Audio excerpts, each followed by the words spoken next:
নমস্কার বন্ধুরা, village food with মিনুতে তোমাদের সকলকে স্বাগত জানাই। আশা করি তোমরা সবাই খুব ভালো আছো, আর আমিও কিন্তু খুব ভালো আছি। এখন যেহেতু অল্প অল্প ঠান্ডা পড়ে গেছে, আর এই ঠান্ডার সময় যে কোনো রকমের ভর্তা কিন্তু খেতে খুব ভালো লাগে। তাই আজকে আমি তৈরি করব খুব সহজ এবং সুস্বাদু বেগুন ভর্তার একটি রেসিপি। বেগুন ভর্তা তৈরি করার জন্য এখানে আমি একটা মিডিয়াম সাইজের বেগুন নিয়েছি। বেগুনটা কিন্তু আমি ভালো করে ধুয়ে মুছে নিয়েছি, জল থাকলে কিন্তু হবে না। তারপর দেখো একটা ছুরির সাহায্যে বেগুনটাতে আমি ফুটো করে নেব, না হলে কিন্তু বেগুনটা পোড়ার সময় ফেটে যাবে। তাই এখানে আমি দুটো ফুটো করে নিলাম। তারপর কিন্তু বেগুনটাকে আমি গ্যাসের চুলায় বসিয়ে পুড়িয়ে নেব। এবার দেখো গ্যাসটা আমি জ্বালিয়ে দিয়েছি, আর গ্যাসের উপরে আমি কিন্তু একটা রুটি ভাজার ছাঁকনি বসিয়ে দিয়েছি। এর উপরেই কিন্তু আমি বেগুনটা দিয়ে দিলাম। বেগুনটা দিয়ে কিন্তু এবার আমি আস্তে আস্তে পুড়িয়ে নেব। আর এক পাশটা পোড়া হয়ে গেলে আমি কিন্তু বেগুনটাকে ঘুরিয়ে দেব। এভাবে কিন্তু ঘুরিয়ে ঘুরিয়ে বেগুনটা পোড়াতে হবে। তারপর দেখো এখানে আমি নিয়েছি পেঁয়াজ কুচি, ধনেপাতা কুচি, লঙ্কা। আর তারপর দেখো বেগুনটা এক পাশটা কিন্তু পোড়া হয়ে গেছে, আমি কিন্তু বেগুনটাকে উল্টে দিলাম। এভাবে কিন্তু উল্টে উল্টে দিতে হবে, না হলে কিন্তু এক পাশটা বেশি পোড়া হয়ে যাবে, পুড়ে ছাই হয়ে যাবে, অন্য পাশটা কিন্তু পোড়াই হবে না। এইভাবে ভালো করে ঘুরিয়ে ঘুরিয়ে কিন্তু বেগুনটাকে পোড়াতে হবে। দেখো বেগুনটা ভালোভাবে পোড়া হয়ে গেছে, এটা আমি নামিয়ে নিয়েছি। বেগুনটা আমি নামিয়ে ভালোভাবে ছুলে নিয়েছি। তারপর ওই ছুরিটার সাহায্যে আমি বেগুনটাকে কেটে দেখে নেব যে বেগুনের ভেতর কোনো পোকা আছে কিনা।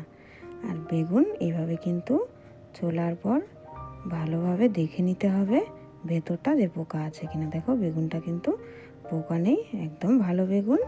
এবার এটাকে আমি ভর্তা তৈরি করব। একটা কড়াই আমি বসিয়ে দিয়েছি, কড়াইটা গরম হয়ে গেছে, দিয়ে দিলাম সর্ষের তেল। আর এই ভর্তাটা কিন্তু সর্ষের তেলেই তৈরি করতে হবে, সাদা তেলে করলে কিন্তু খেতে একদম ভালো হবে না। তেলটা গরম হয়ে গেছে, এবার আমি এতে দিয়ে দিলাম গোটা শুকনো লঙ্কা, আর দিয়ে দেবো কালো জিরে। আর কালো জিরেটা যখন দেখবো যে খুব সুন্দর গন্ধ বেরোচ্ছে, তখন কিন্তু আমি দিয়ে দেব পেঁয়াজ কুচি আর কাঁচা লঙ্কা। তারপর এগুলোকে আমি কিন্তু একটুখানি হালকা করে ভেজে নেব। বেশি ভেজে নেওয়ার দরকার নেই, হালকা করে ভাজলেই কিন্তু হয়ে যাবে।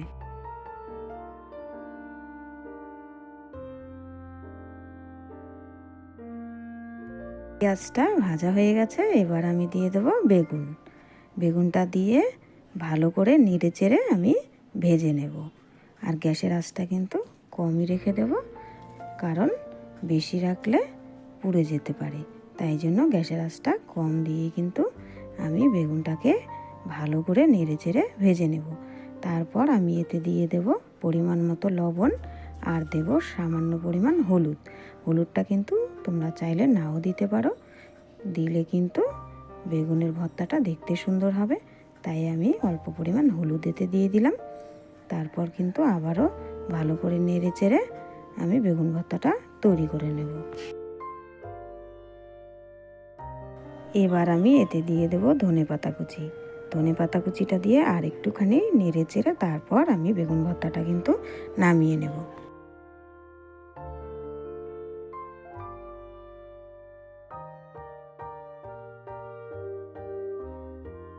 তৈরি হয়ে গেল খুব সহজেই এবং সুস্বাদু বেগুন ভর্তার একটি রেসিপি। তোমাদের যদি রেসিপিটি ভালো লাগে, তোমরা কিন্তু বাড়িতে খুব সহজেই এভাবে বেগুন ভর্তা তৈরি করতে পারো। এটা কিন্তু খেতে অসাধারণ হয়। আর তোমরা যদি চাও আরও সুন্দর সুন্দর রেসিপি দেখতে, তাহলে আমার এই চ্যানেলটি প্লিজ সাবস্ক্রাইব করে রেখো। আর যারা যারা বেগুন ভর্তা খেতে ভালোবাসো, তারা প্লিজ কমেন্ট করে জানিও।